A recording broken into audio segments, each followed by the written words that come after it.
I wanted to do another test podcast. I've been recording these videos and the volumes haven't been coming out right. Like you can move the file to the computer and hit to play it and you can barely hear anything. And that's why the volume's been low in my last, I guess, two videos because, I'm just kind of working through some stuff. So basically, to get this podcast on YouTube, you've got to record an audio file, right? And then I use a Mac, so it comes in. You import that into iMovie. Then you have to put a picture on top of it, and then you've got to export that file as a video. And there are settings in there to increase the volume, but I think I've about got this figured out. Let me check. So I did just a simple test record. I think I found there's a recording level, and I moved it to 50. So we're going right in the middle. Obviously, all my other ones were at 0. This one's going to be at 50. And today, the first video I put out was just me going through some of the Drudge Report headlines, and I saw one, Supreme Vacancy for the Summer. I think this is William Kennedy, maybe, who's Justice Kennedy it was announced he's going to retire this summer. I think that was rumored last summer that maybe he was going to do it, so he probably just waited a year because Gorsuch got in. I think those guys, they like to keep things, not too much upheaval. If one's going to retire, the other ones are going to kind of sit back and just let the new guy get in, get adjusted, and that sort of thing. I think that's probably their thinking.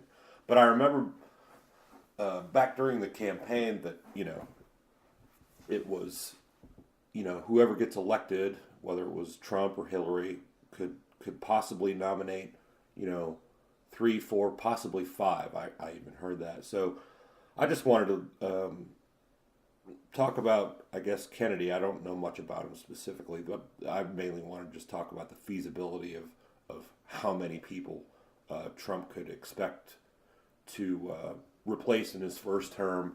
Obviously, Scalia passed away during the last election cycle, so that was one coming in. The Senate kind of held up. I forget the guy's name that they held up. That Obama wanted to nominate, but they said during the election you got to kind of see who wins, and then that person was going to get to pick. So Trump won and put Gorsuch up, and he got accepted. So I wanted to look at the Supreme Court and then look at the feasibility of how many these people could be replaced in the next few years.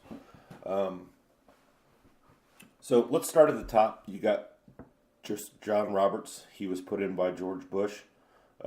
Anthony Kennedy, the one that plans to retire next summer, he was put in by Reagan. Clarence Thomas was put in by the first George W. Bush. Ruth Bader Ginsburg and Stephen Breyer were both put in by Bill Clinton. Sam Alito was put in by George Bush. Barack Obama put in Sonia Sotomayor and Alina Kagan, and then Donald Trump just put in Neil Gorsuch. So let's go through the ages here because they're pretty high. So John Roberts was put in at the age of 50 by George W. Bush. He's currently 63. Anthony Kennedy is 81. Clarence Thomas is 69. Ruth Bader Ginsburg is 84. Stephen Breyer is 79. Sam Alito is 67. Sonia Sotomayor is 63. Alina Kagan is 57. And then Neil Gorsuch is 50. So I can't remember how old Scalia was, but it looks like you've got currently about, it looks like 3 that are pushing pushing 80. And then the rest are kind of back down in the, well, Gorsuch is 50, but then you got kind of right around 60, we'll say. So we got a 57, 63, and 63.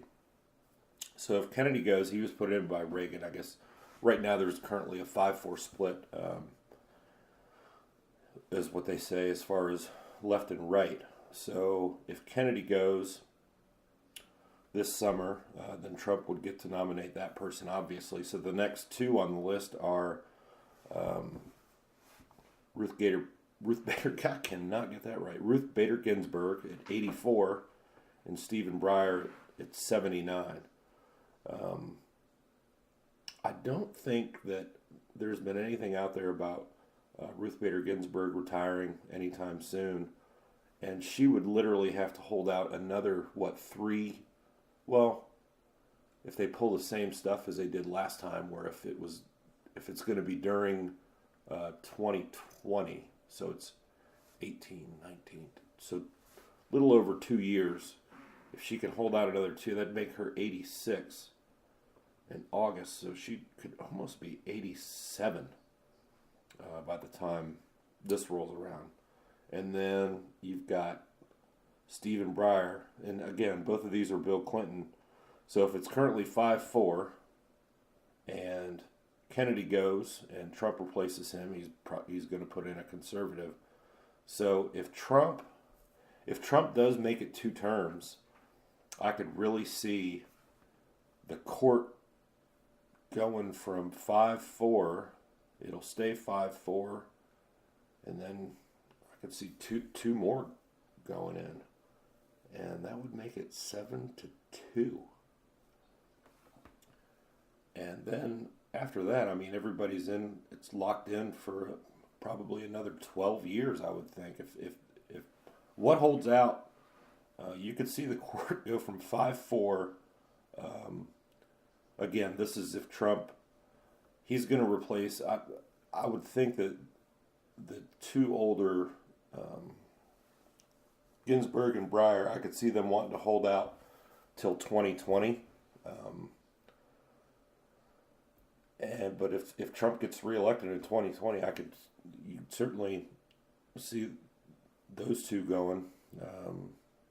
And then the court could go 7-2, which, politics being what they are now, everybody is trying to legislate through the court. They'll make a law and basically hope that nobody ever sues to get that law thrown off the books. A lot of people don't understand that they could pass a law today, and as crazy as that law may sound to us, it's got to take somebody falling on the wrong side of that law and then suing and then going through the court system, and that can take years. So, yeah. It's, that could really, put the court way on the right side of politics. So, yeah. Let me go back to this article and see if there's any notes in there about Kennedy. And if he's got any, I doubt he's got any quotes. That's the bad thing about the media nowadays is, there's all this speculation and anonymous sources and all that other stuff. Why don't they just ask these people, are you going to retire? But I don't think they're going to do it. And scanning through this article real quick, I'm not seeing any direct quotes from Kennedy. So, yeah. Interesting stuff. So, just to recap, Kennedy is 81. Next, and he's announced or rumored to retire. Then you got Ginsburg at 84, Breyer 79. I doubt they can hold out much longer. They would want to. I don't see them going to the next 2 years unless they fall ill. If they still are kind of have their faculties and no major health concerns, I could see them trying to hold out till 2020, and then if Trump gets reelected, then they're probably just going to announce their retirement because, I don't think seeing them they'd be '86 and '81. You know, go play with your great grandkids, so to speak. That's all I got. Hope y'all have a good day. Bye.